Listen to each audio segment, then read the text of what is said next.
नहमदुहु व नुसल्ली अला रसूलिहिल करीम, अम्मा बाद फ़अऊज़ु बिल्लाहि मिनश शैतानिर रजीम, बिस्मिल्लाहिर रहमानिर रहीम। आज आप हज़रात की खिदमत में एअतिकाफ़ के चंद फ़ज़ाइल अर्ज़ कर दूँगा ताकि हमारा जज्बा और शौक़ और ज़्यादा बढ़ सके। अपनी बात का आगाज़ एक हदीस मुबारका से करता हूँ। हज़रत इब्न अब्बास रज़ियल्लाहु ताला अन्हु से मनक़ूल हदीस है कि जो शख्स अल्लाह रब्बुल आलमीन की रज़ा के लिए एक दिन का एअतिकाफ़ करता है तो अल्लाह रब्बुल आलमीन इसके और जहन्नुम के दरमियान 3 खंदकों को आड़ बना देते हैं और एक खंदक की मुसाफत ज़मीन व आसमान के दरमियानी मुसाफत से भी ज़्यादा है।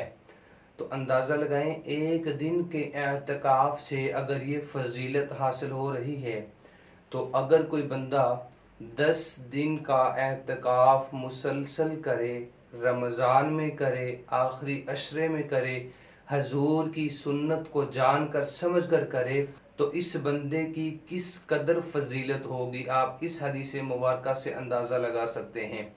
इसके अलावा 10 फ़वाइद में आप हज़रात की खिदमत में अर्ज़ कर देता हूँ एअतिकाफ़ में बैठने के। नंबर 1, जो इंसान एअतिकाफ़ करता है, मस्जिद में एअतिकाफ़ बैठता है, इस बंदे के लिए शब कदर को पा लेना आसान हो जाता है। बिल्कुल इसी तरह नंबर 2 पे है, रात को जागने, कुरान करीम की तिलावत करने का शौक़ पैदा हो जाता है और शब बेदारी करके ये अल्लाह रब्बुल आलमीन को मनाता है। बिल्कुल इसी तरह नंबर 3 पे है, जो बंदा एअतिकाफ़ करता है, मुअतकिफ़ का दिल मस्जिद में लगना शुरू हो जाता है। आमतौर पर हम देखते हैं मस्जिद में लोग जाते हैं नमाज़ पढ़ने के लिए तो फ़ौरन से दौड़ने की कोशिश करते हैं, लेकिन जब कोई बंदा मुअतकिफ़ हो, उसने एअतिकाफ़ किया हो तो उसका दिल मस्जिद में लगना शुरू हो जाता है।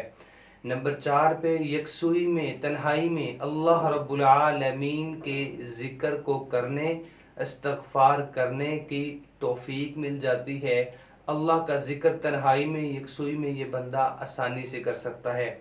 नंबर 5 पे ये है, इस बंदे को खलवत के मौक़े ज़्यादा मिलने शुरू हो जाते हैं। मतलब ये निदामत कर सकता है, तौबा इस्तग़फ़ार कर सकता है, गुनाहों का एतराफ़ करके तौबा कर सकता है, माफ़ी मांग सकता है। नंबर 6 पे गुनाहों से बचने की इस बंदे को आदत पड़ जाती है, ये अपने आप को गुनाहों से दूर रखता है। नंबर 7 पे है, दुनिया से बेरग़बती पैदा हो जाती है।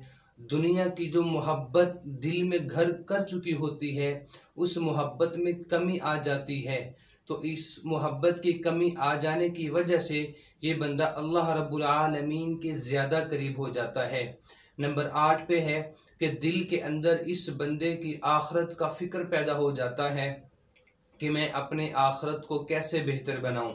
नंबर 9 पे है, सुन्नत एअतिकाफ़ करने की वजह से हजूर नबी करीम सल्लल्लाहु अलैहि वसल्लम की इस सुन्नत पे अमल करने की वजह से अब इस बंदे के दिल में सुन्नतों की मोहब्बत उजागर हो जाती है, सुन्नतों से ये प्यार करना शुरू कर देता है, जिसकी वजह से इसकी ज़िंदगी में बहुत बड़ी तब्दीली ये आती है।